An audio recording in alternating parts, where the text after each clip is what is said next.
Hello, my name is Heather and I'm a student nurse, and I am here to talk to fellow nurses today about non-invasive positive pressure ventilation and acute respiratory failure. So first we're going to talk about what acute respiratory failure actually is.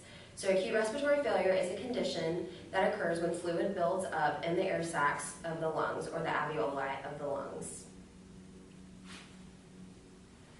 The causes of acute respiratory failure can be obstruction, trauma, acute respiratory distress syndrome, drug or alcohol abuse, chemical inhalation, or stroke. And any acute respiratory failure incidence is a medical emergency. So there are two pathways of treatment for acute respiratory failure. There's invasive treatment and then there's non-invasive treatment. So invasive treatment have been traditionally used for acute respiratory failure, and these include intubation and tracheostomy in severe cases. Non-invasive treatment is the use of non-invasive positive pressure ventilation, and there are two types of non-invasive positive pressure ventilation. There's bi-level positive airway pressure and continuous positive airway pressure. So to go into the non-invasive positive pressure ventilations, continuous positive airway pressure only does one pressure throughout with each inhale and exhale. So this is more used for patients that aren't getting enough oxygen to their vital organs. And then bi-level positive airway pressure is going to distribute two different levels of pressure. The first level is called an IPAP, which is the full amount of volume that the patient will receive. And then the second amount is called an EPAP, which is the positive end expiratory pressure that stays in the lungs to keep the alveoli open. So when you have acute respiratory distress or acute respiratory failure, your alveoli are working so hard that they lose elasticity, and it's harder for them to stay open to get that air in. And the positive pressure that comes in through the non-invasive positive pressure ventilation systems are going to help to keep those alveoli open and keep the air flowing through. So for this treatment to be effective, there are indications where patients for non-invasive positive pressure ventilation is going to work really well, and there's also times when unfortunately non-invasive ventilation is going to be contraindicated. So some of these that I think we should know about are going to be the indications of treatment would be patients who are conscious, patients who have no aspiration precautions, and no other contraindications.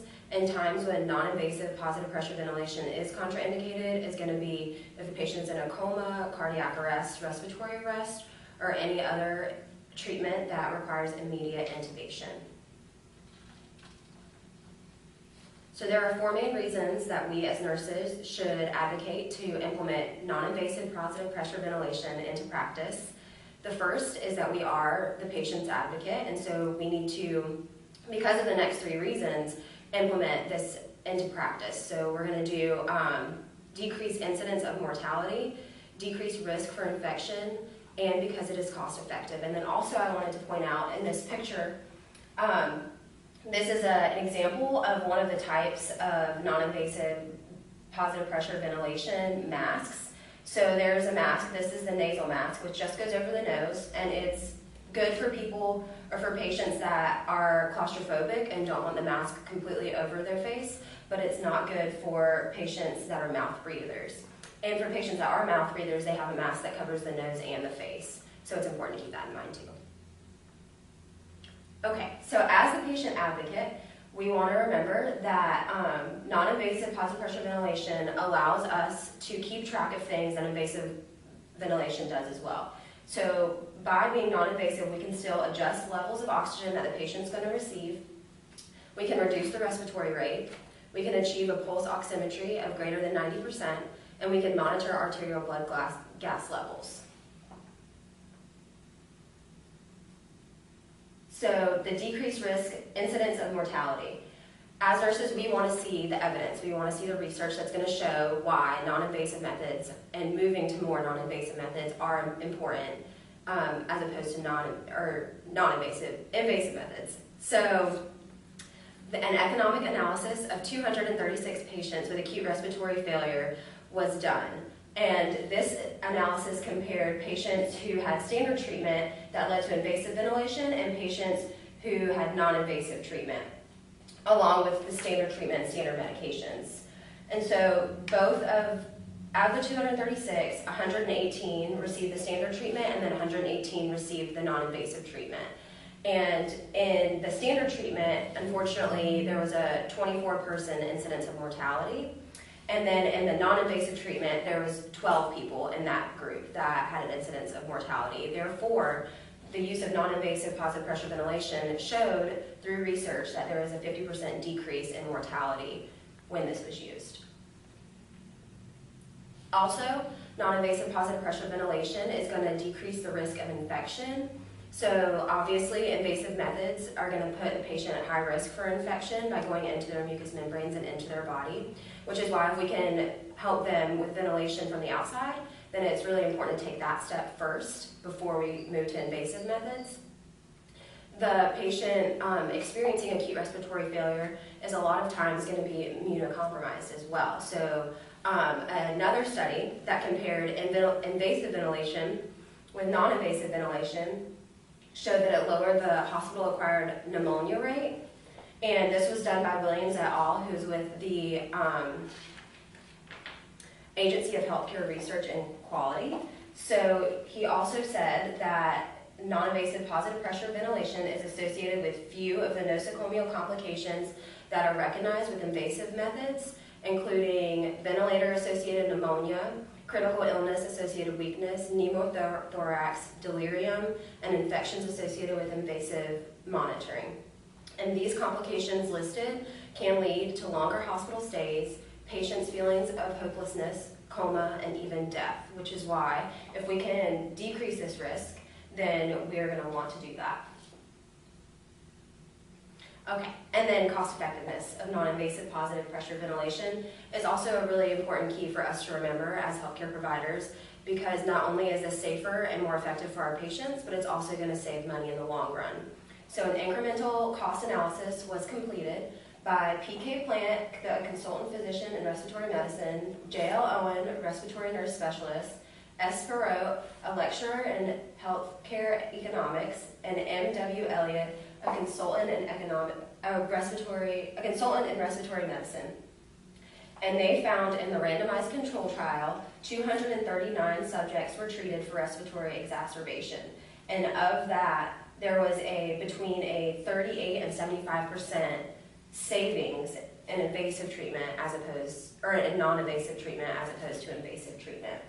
Okay, so this chart is going to show the cost effectiveness of non-invasive positive pressure ventilation, and so it shows an award. The cost is actually more expensive for non-invasive ventilation, but this is because patients that are treated with non-invasive ventilation generally don't move on to the intensive care unit, as patients that receive standard treatment and invasive ventilation are more likely, because of the higher risk for infection, they are more likely to go to that intensive care unit and use all of the services provided there. So that's why it is so much more expensive to use the invasive methods than non-invasive methods.